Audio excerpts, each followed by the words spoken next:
Hey, what's up Bitcoin holder, what's going on? Today video is very important for all Bitcoin holder, but make sure my friend this was not a financial video. I just advise you kindly research personally before you take any decision, because we have no responsible for any kind of loss. Thank you so much.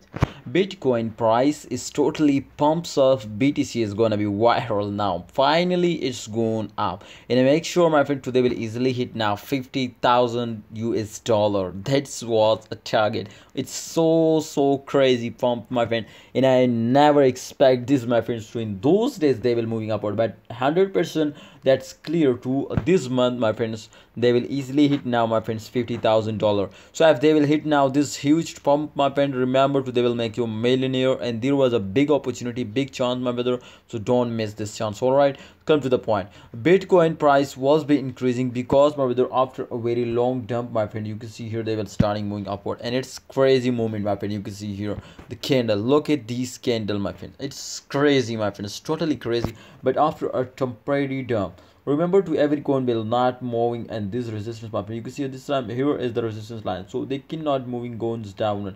But when they will hit the resistance line, remember to they will completely go to the moon, and they will make you a millionaire. So please Bitcoin holders, don't do these mistakes. Some holders, when they will see a temporary dump, they are starting selling, and I think they were doing very big mistakes. So don't do this mistake. All right, come to the point. BTC price will be increasing because when holders are starting pumping, when holders starting investing, then the market cap is increasing. So therefore, when market cap is increasing, remember with this true, the price will also increasing now. So therefore, my advice, my opinion is for all my viewers, my subscribers, to kindly hold down and don't starting selling. And please, what's your opinion, what's your advice, please share it in a comment box. And remember, my brothers, this channel will guide you, update you every day, every time. So subscribe this channel. Allah Hafiz and take care. See you next time.